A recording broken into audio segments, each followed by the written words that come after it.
What's up mga Kabalita TV? Isang magandang araw po sa ating lahat. Ito, preparasyon po tayo sa ating CB mga kaibigan.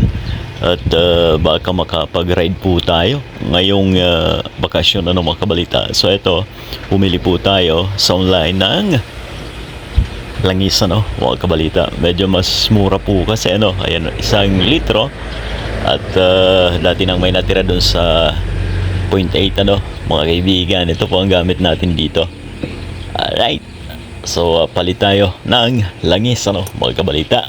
Alright, madali lang naman po yan.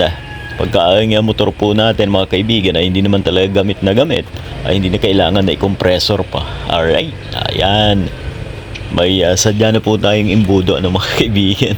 Kasi ang hirap po niyan, patagilid po to pagka CB po ang motor ninyo, ay napakahirap isalin ang langis dyan mga kaibigan. Ayan, unahin po natin syempre ang 1 litro. Bali, ubusin po to mga Kabalita.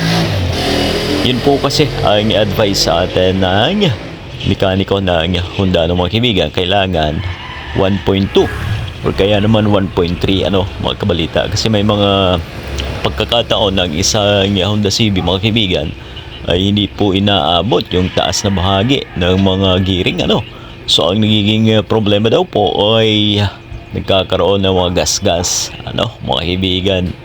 So mula nung bago pa to mga kaibigan ay ganoon na po ang dami ng langis na nilalagay po natin, since yun naman din ang nasa manual mga kaibigan. Alright, titira lang po tayo dito sa maliit na ito ng kaunti mga kaibigan, kahit paano naman may allowance pa.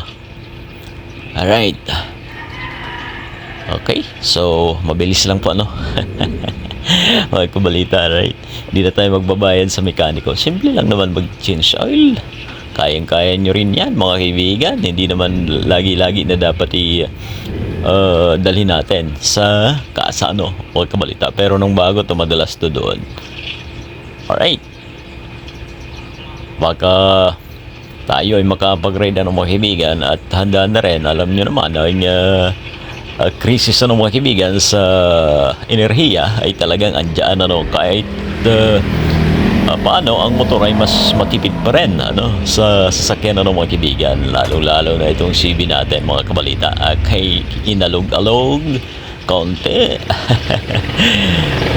At syempre nakaugalian po natin na pagka bagong change oil ay i-kickstart muna natin mga kaibigan bago po tayo mag-push doon sa ating push start ayun 1 litro na lang ang langis mga kaibigan, naubos na ang 3.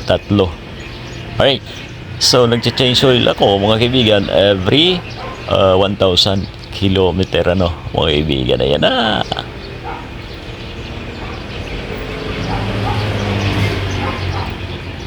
So yun na.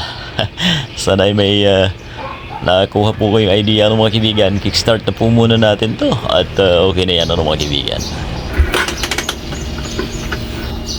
At syempre ingat na ingat sa pag-kick nito mga kaibigan, dahil pumipitik din po to. Walang pinagkaiba halos sa TMX mga kaibigan na 155 dati.